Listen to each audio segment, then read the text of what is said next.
In the skies over Portugal, What's happening? I have no control.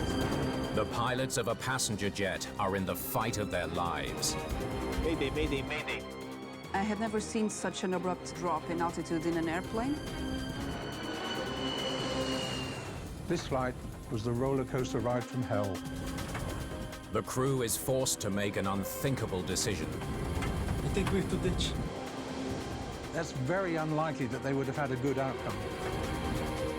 When investigators pore over the plane's history, This is confusing.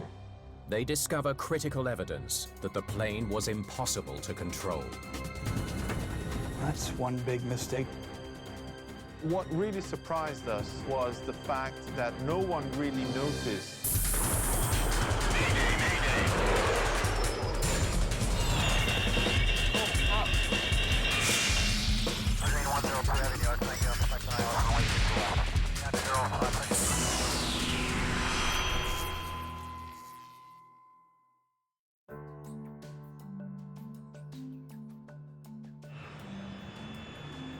Air Astana Flight 1388 prepares for takeoff from Alverca do Ribatejo, an airbase 15 miles northeast of Lisbon, Portugal.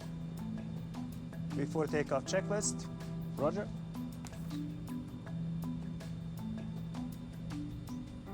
"40-year-old Vyacheslav Aushev is the captain. The veteran pilot has been flying with Air Astana for 7 years. Radar. On. The captain of this crew had considerable time with Air Astana, flying this aircraft on which he had a great deal of experience. He's got 6,000 flight hours. Flaps. 32-year-old First Officer Baujan Karasholikov is the pilot monitoring. He's been with Air Astana for 5 years. Set for takeoff. Before takeoff checklist complete. Request takeoff clearance. This flight crew was highly experienced in the normal commercial operation role. So they were selected because of those strengths. Runway 04, clear for takeoff. Clear for takeoff. Looking forward to getting back home. To help with the journey, the airline has sent along an extra pilot, 26-year-old Sergei Sokolov. That day I was a relief pilot because the flight was long and I could switch my colleague if somebody tired. After undergoing maintenance work in Portugal, today's 10-hour flight has a stop in Minsk before finally reaching Air Astana's home base of Almaty, Kazakhstan. There are no paying customers on board Flight 1388, just 3 maintenance staff employed by Air Astana. The 3 passengers on board were made responsible for supplying the parts for their maintenance work in Portugal. They were excited to come home. The recently serviced plane is a Brazilian-made Embraer E190. It is a narrow-bodied, single-aisle, twin-engined aircraft which is used for medium range.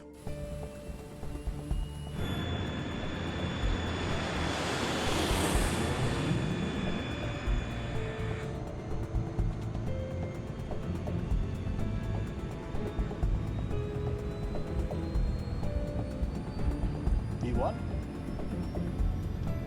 Rotate. The flight takes off just after 1:30 p.m. Let's go home. But seconds later, What the?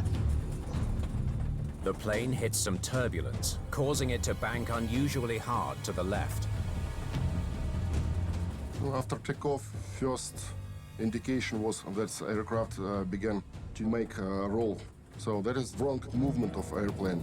That's not normal. What's happening? There's something wrong with the yoke. I've never felt anything like this before. I felt that aircraft has too much oscillations, and captain looked at me that we have some problem with flight controls. No warnings or caution messages. The pilots can't explain the plane's erratic movements. Flight 1388 is in serious trouble. I have no control. Maybe it's the control column. The pilots search for a solution. Engage autopilot. Autopilot on? It was reasonable to expect the autopilot to go, okay, forget about the control column. I will look after it because I've been programmed for the next phase of flight. Autopilot failed. The pilots are running out of options. They need help, and fast. We were in the clouds, an uncontrollable airplane, in turbulent conditions. This is a mayday. Mayday, mayday, mayday. Climbing to 4,000 feet on heading 060. Kilo Zulu Romeo 1388, Roger, Mayday. Controller Viviana Durao receives the distress call from the aircraft. Go ahead with your request. As soon as Air Astana departed, they declared Mayday on the first contact. We're all trained to deal with these kinds of emergencies, but inevitably your heartbeat goes a little bit faster and your adrenaline peaks.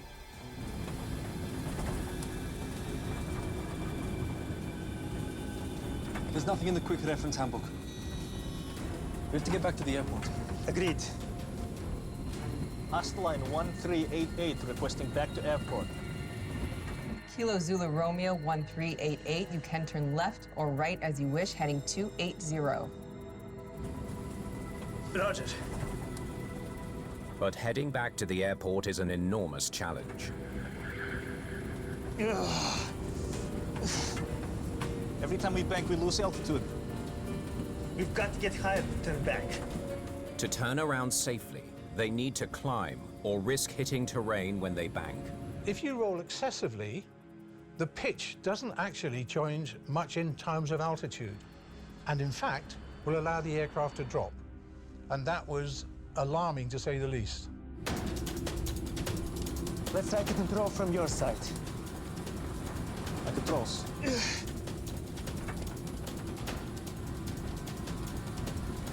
I don't think it's any better, but I'll try to climb. What about the flight computers? Maybe there's a software bug. The pilots speculate the problem is related to the replacement of 4 flight computers, something they learned about prior to takeoff.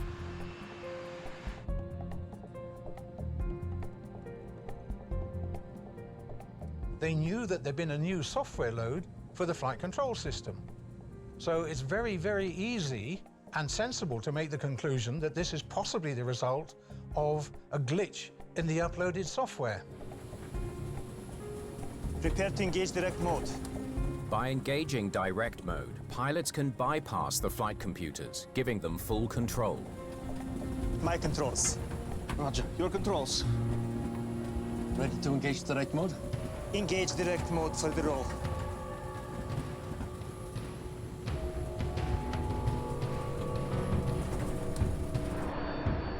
The aircraft's performance improves. Let's see if we can get back to Alverca. But the pilot's relief does not last. It's not enough. I don't have enough control to get us back to the airport. The difficulty this crew had was they couldn't steer the airplane in any way. So to get back to the airport with the best will in the world wasn't going to happen. What are we going to do? With nothing working and the plane continuing to drop, the crew is faced with a grim option. I think we have to ditch. Ditching means attempting a very risky landing on water. We were over the big populated city on uncontrollable airplane, and we could hit the ground at any time. We decided to ditch. This was one thing to stop this aircraft. Request vectors for the ocean. Sergey, take over comms. And I will need help with the throttle. Astana 1388. Request heading for ditching. That is like a bad dream, yes, or bad movie. The aircraft is uncontrollable. 1388, fly heading 260. So I was very concerned because I don't think any pilot requests ditching lightly. So if they thought that that was their best option, that meant they were in big trouble.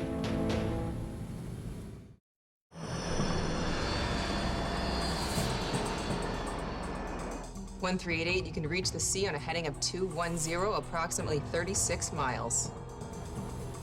For the last 18 minutes, Flight 1388 has been flying erratically over Portugal, unable to reach the Atlantic Ocean for a ditching. We keep losing altitude. Their biggest struggle is keeping the plane stable enough to reach a safe altitude above the clouds. If you can climb above the cloud, then you do have that visual horizon again, which is going to help you. That buys you time to resolve the problem. And so altitude is good. Just when nothing seems to be working, the captain gets an idea. Let's try the flaps. Give me flaps too. Roger. Flaps 2. We kept the flaps extended. It helped us to stabilize the aircraft.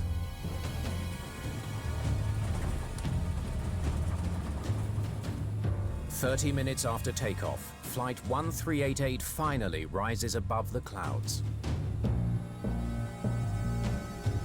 17,000 feet and we have visual meteorological conditions.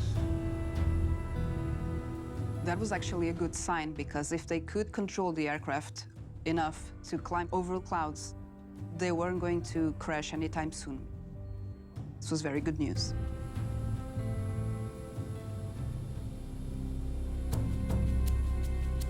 But then, without warning, the plane plummets towards the Earth at 20,000 feet per minute.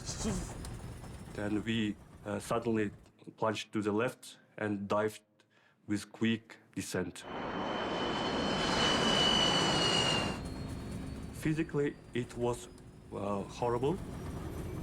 For the 3 passengers on board, it's a rough and terrifying ride. Oh no. I had never seen such an abrupt drop in altitude in an airplane, and this was very scary because we had no idea when they were going to stop. Pull up! Pulling up! 40 seconds into the dive, the plane descends below cloud cover.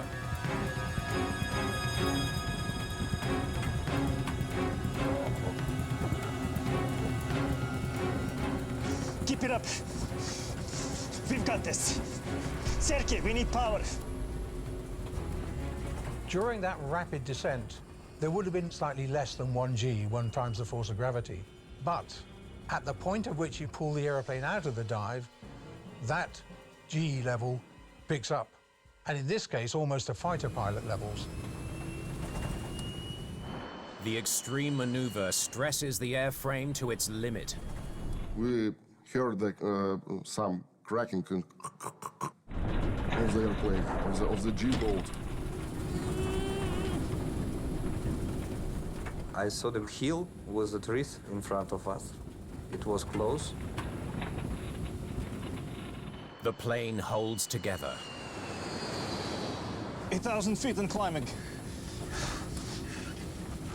The pilots pull out of the dive just in time. Well done.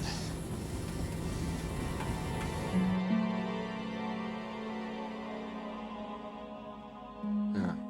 Wow, we're out of this nightmare.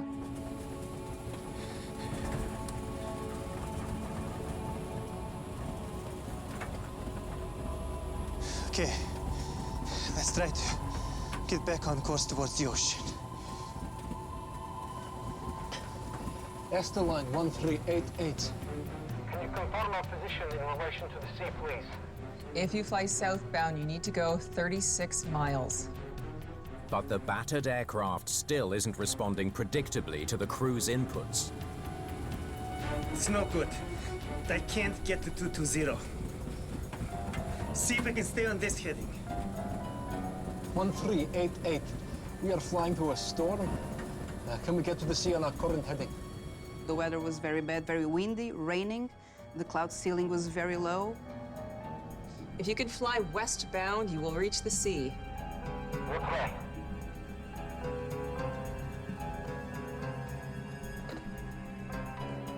"35 minutes into the flight, air traffic control calls the Portuguese Air Force for help. The Air Astana was still in an area with very bad weather. They were having trouble navigating. And so we hoped that with the guidance of the F-16s, they could reach an area with better weather conditions. Lieutenant Colonel Nuno Monteiro is one of 2 F-16 pilots sent to guide the aircraft to better weather and a place to ditch safely. It was the worst day in terms of weather. I was in the squadron, and I knew that if the bell would ring that day, we had to act fast. But can the F-16s reach Flight 1388 in time to help? Almost an hour into their trip, Flight 1388 awaits help from 2 Portuguese fighter jets. Still climbing. Anybody need water? But the pilots are exhausted. It was very hard for us, physically and emotionally.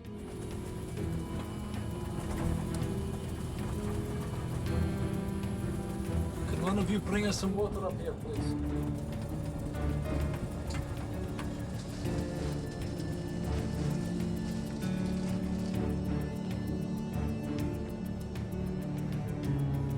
Your controls. My controls.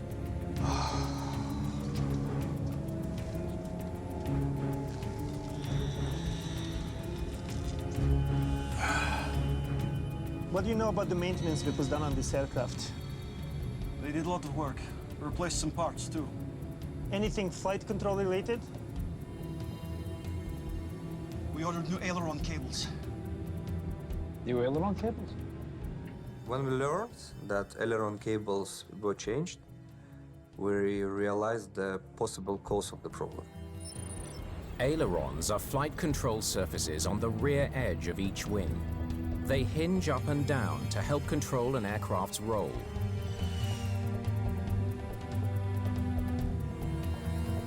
Let's check them.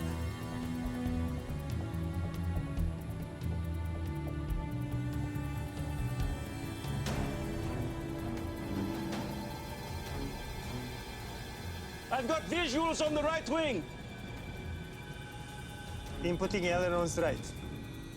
As the captain turns the control column to the right wing aileron should lift. Aileron going down. Turning left. That's wrong. Let's try the reverse. Inputting aileron left.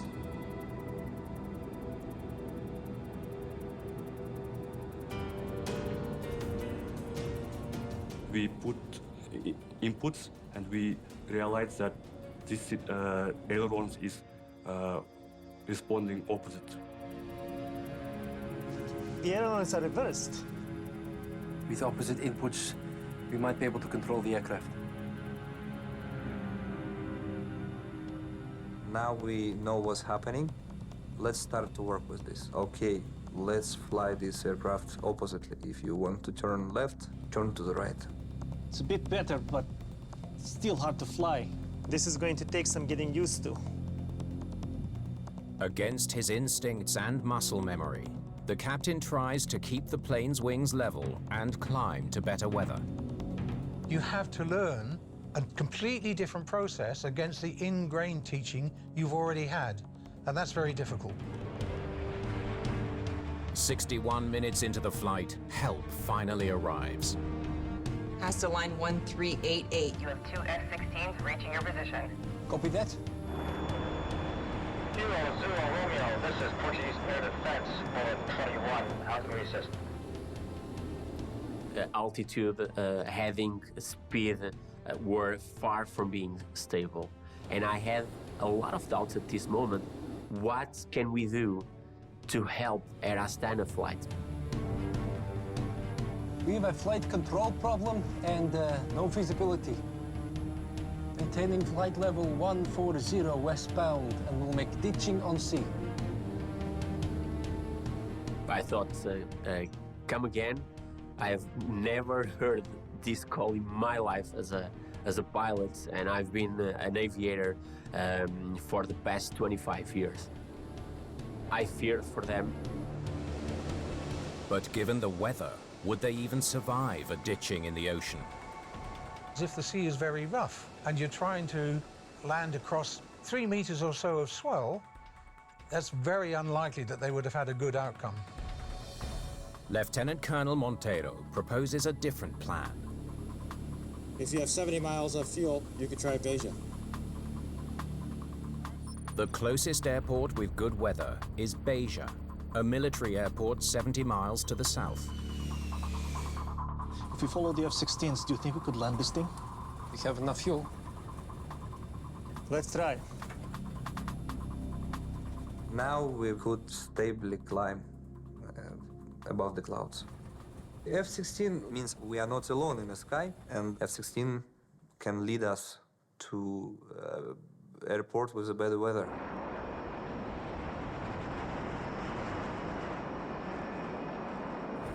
The aircraft is a little bit more controllable.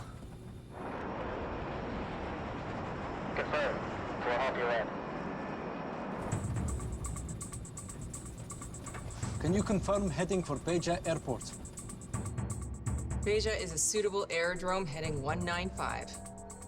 Right heading 195. Okay, let's see if we can land this thing. Using the F-16 on their left as a visual reference, Flight 1388 heads to Beja Airfield. I'll guide you in. Do you have a visual of me?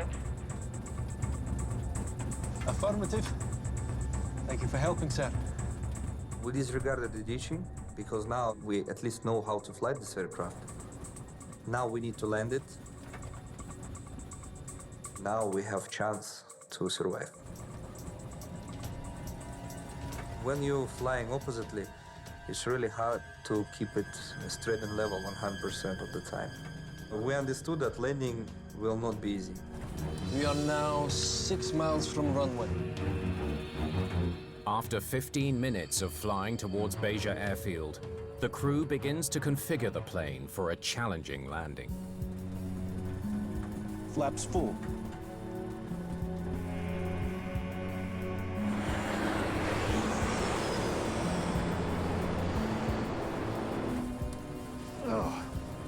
Whoa! Watch out. But the stability of the aircraft gets worse. We flew flaps 2, and now flaps 5, landing gear down.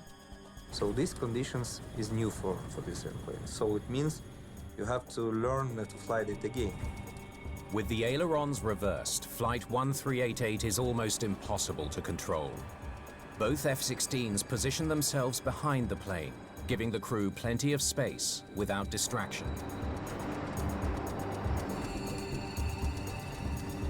1,000 feet. You got this. Guys, support me and said, yes, you're doing right. Everything will okay. We will survive.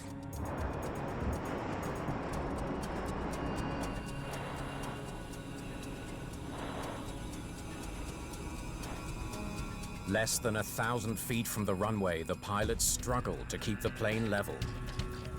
With the low speed on the approach, you have to have minor inputs on the yoke.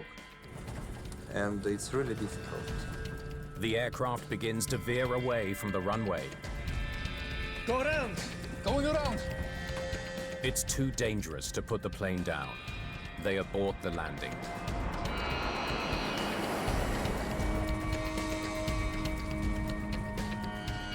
I don't think I can do this. You have to try something else. The pilots are determined to try again. But can they make it? I looked at the guys, and I saw that we all wanted to solve this problem and bring this aircraft to the ground.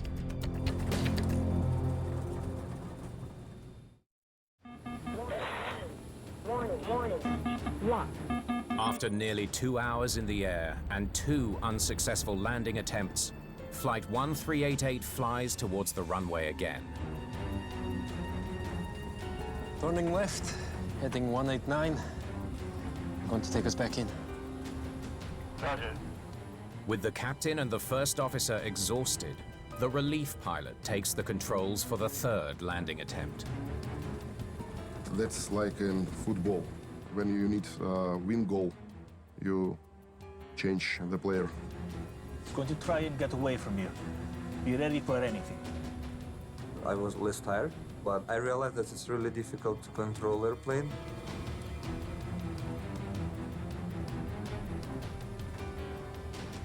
There's 1,000.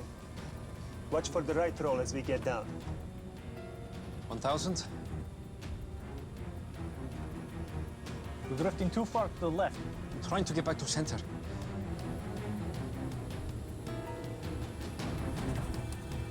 A mile from the runway, the weather impedes the landing attempt. The wind conditions changed. The airplane started to deviate again to the left. The captain quickly improvises an alternate plan. We can make it to the other runway there. 19 left. I see it. I'll try. Can we land on the left runway? Confirmed. Clear to land on left runway. Roger.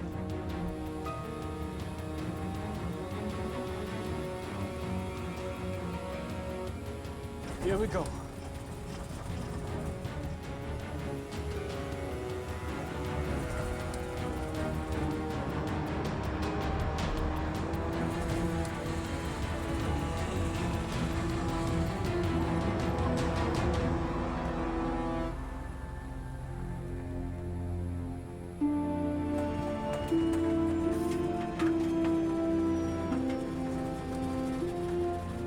After a grueling 2 hours in the air, Flight 1388 lands safely in Beja.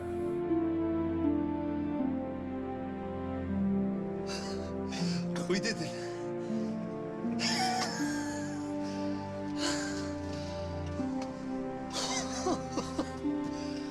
Through teamwork and determination, the crew has made a stunning landing. I was happy. The flight is finished. Aircraft brought into stop, and we finally can say we've done it. Godspeed, man. I'm so glad you're on the ground. It was one of the happiest moments in my life as a military pilot. I felt relieved and I felt extremely thankful to see that aircraft on the ground.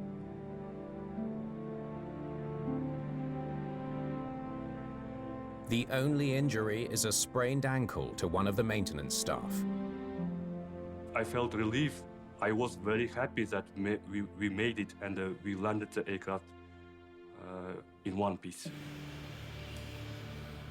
But now it's up to Portuguese air and rail accident investigators to find out why it happened at all. Within 2 hours of landing, investigators from the Portuguese Safety Investigation Authority arrive at Beja Airbase. José Figueiredo is the lead investigator overseeing the investigation. Good to see it's in one piece. We knew that something was wrong, really wrong with the aircraft. Investigators examine the aircraft for signs of damage. Nose looks fine. Check this out. Deformations. There wasn't any visible damage as we approached the aircraft. However, we found wrinkles on the surface of the fuselage and on the leading edge of the wing. The damage indicates that Flight 1388 suffered extreme forces in flight. I can't believe they landed this plane. The incident is declared an accident because of the severity of the damage. The aircraft is a write-off. The definition of an accident typically involves the destruction of the aircraft and fatalities. But we decided to classify this event an accident rather than an incident because we felt it was important to draw attention to what happened here. Let's see what the crew can tell us. We called the control tower at Beja and request the pilots to stay on the aircraft until we arrived there. It was key for us to speak to the pilots so that we could get a first-hand account of what had occurred and to try and get as much valuable information from them as possible. When did you realize there was a problem? Immediately after takeoff, the plane started rolling back and forth. What's happening? There's something wrong with the yoke. I've never felt anything like this before. There's a total disconnect between the control yoke and the aircraft. Were there any alerts or indications of what went wrong? No, but one of the maintenance team on board remembers ordering new aileron cables for the aircraft. So we did a visual inspection, and it seems that ailerons were moving in reverse. We couldn't believe it when the crew told us. We wanted to perform an operational test to confirm for ourselves what was the real issue. Okay, show us the left aileron.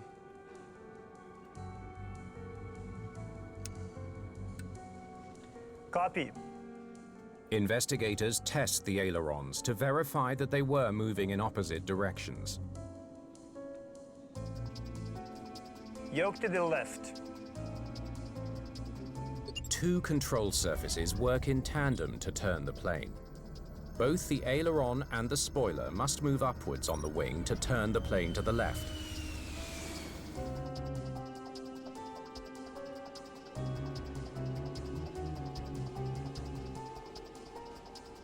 The spoiler's fine, but the left aileron moved down instead of up.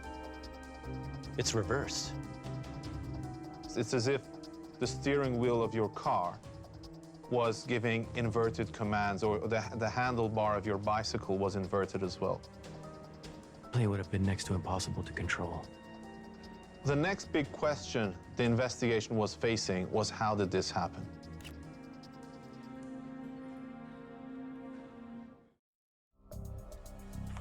Maintenance began on October 2nd. Investigators review Flight 1388's maintenance records for an explanation why the ailerons were inverted. And it continued up until the morning of the accident. The aircraft was serviced in Portugal for a month by a third-party company owned by Embraer. When airlines don't have the maintenance facilities capable of doing the deep servicing, they contract external suppliers, and that was the case here.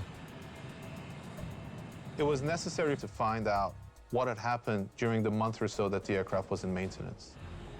Investigators meet with the maintenance supervisor to find out more about the work performed on the aircraft. Why did the plane require aileron maintenance service? The aileron cables were old. When commanded, 4 aileron cables move the ailerons up and down. Each cable moves through a pulley system. Cable friction on the pulleys can cause premature wear. We replaced the pulley system with a frictionless one to prevent future wear and tear. Operators had complained to Embraer about the premature wear on the stainless steel cables. So Embraer came up with a design fix to this issue, and the aircraft was being refitted with the new contactless system. Says here, the aileron maintenance began on October 9th. Correct. The structures team started by removing the old pulleys and cables.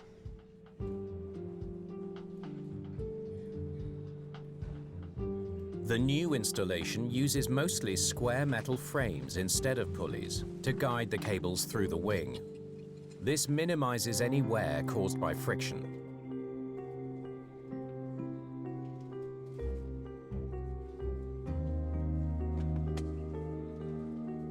And what did the structures team do next? They reinstalled the old cables as a temporary measure until the flight control team installed the new cables.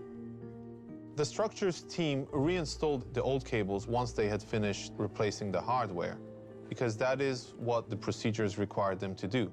They were following the instructions. Is it possible that they inverted the old cables when they reinstalled them? It's possible. I'm told they had a hard time following the instructions.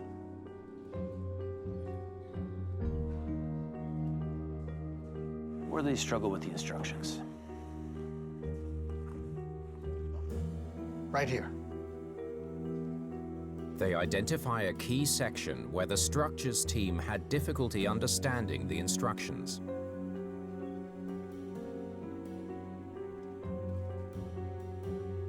This looks like the reverse zone. The reverse zone is a 2-meter-long section inside the wing, where the cable routing changes from horizontal to vertical. This is confusing. Did the technician ask for help?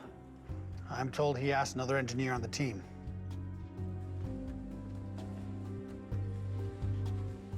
The structural engineer consulted a colleague who had also limited experience, and the manual instructions were quite difficult to follow. Did you test the reinstallation? They weren't required to. This kind of work required extensive experience, so without surprise, they did it incorrectly. Not only did the structures team incorrectly reinstall the old cables, they never tested the ailerons to confirm that they installed them correctly. The structural team were informed that the flight control team would come later to replace those cables. Did the flight control team catch the error? Not likely. I'm told they installed the new cables following the same routing. The flight control team replaced the cables one by one, installing the new cables as a direct replacement and without verifying the previous routing. So why didn't the flight control team discover the mistake after they finished the installation and then tested the ailerons? Investigators check the fault history database for answers. The fault history database records data about the maintenance work that was done on the aircraft. So it will tell us, for example, when the aircraft was powered up, when it was powered down, what systems were operating, and at what time. Installation of the new cables was completed on October the 17th. Well, according to this, they couldn't test the ailerons on the 17th. The plane was still under maintenance. The investigation knew that the ailerons had not been checked on that day because you need to power up the aircraft. And from the data that we could see in the fault history database, this never happened. When did they complete the maintenance? On October 26th, they have finished the additional maintenance and powered up the plane. Did they test the ailerons then? It doesn't look like they could. Well, they got a fault warning in the cockpit. Flight control, no dispatch. Flight control no dispatch is a catch-all message which alerts the flight crew that something needs attention before going flying. It could be a sensor, it could be a connection that is loose. They didn't know what caused the fault. Regardless, they can't fly with the error message. While the error message had nothing to do with the inverted aileron cables, it diverted technicians' attention away from the aileron repair. And so when they experienced the flight control no dispatch, this put a lot of pressure on all of the maintenance technicians.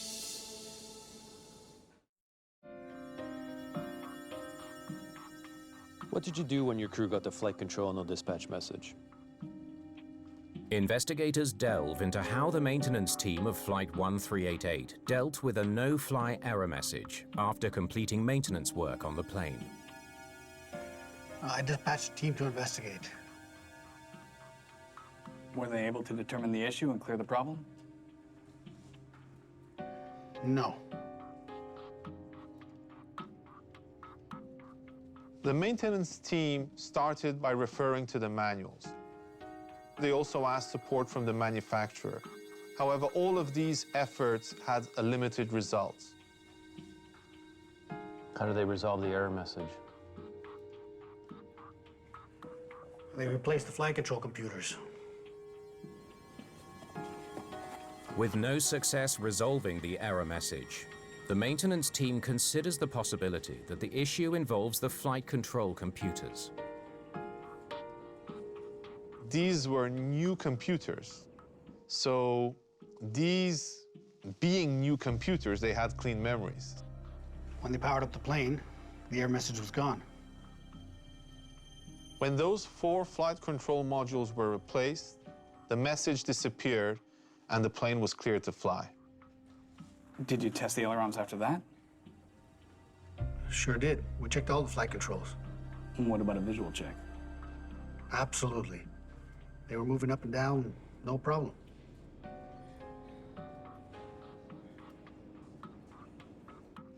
Did they check to see that they were moving in the right direction?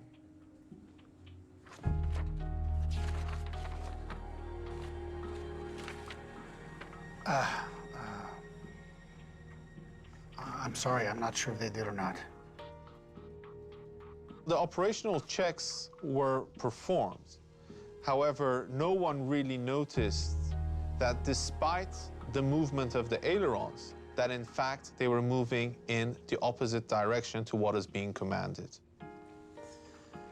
Thanks for your time.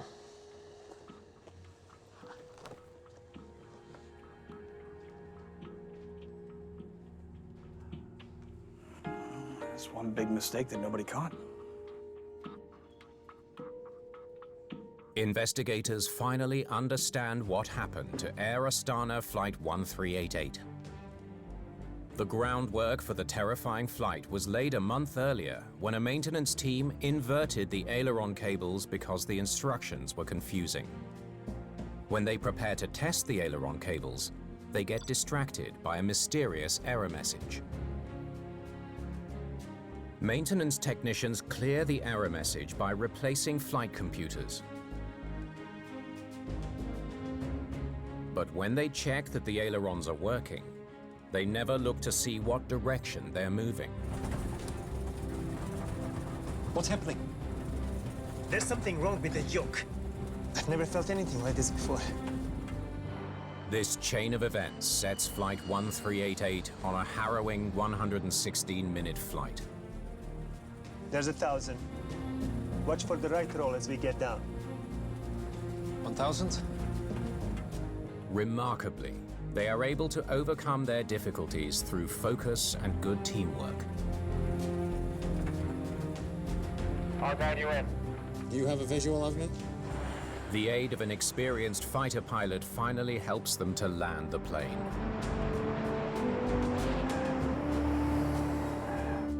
The situation looked dire for a long time, and knowing that they had landed safely was just a tremendous relief.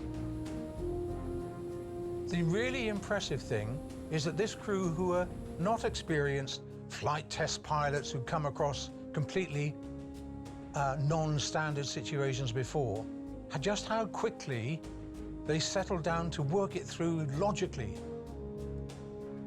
They did really well. As a result of this accident and investigation, several safety changes are made.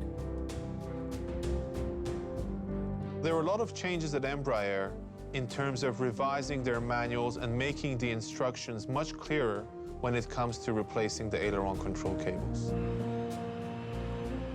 Air Astana installed more robust procedures for checking aircraft after completing maintenance. New procedures were made for checking the flight controls, including making sure the correct movement of the ailerons. Maintenance errors have occurred in the past, and I think what this event demonstrates is that it underscores the importance that all of the stakeholders, including maintenance, play in achieving flight safety.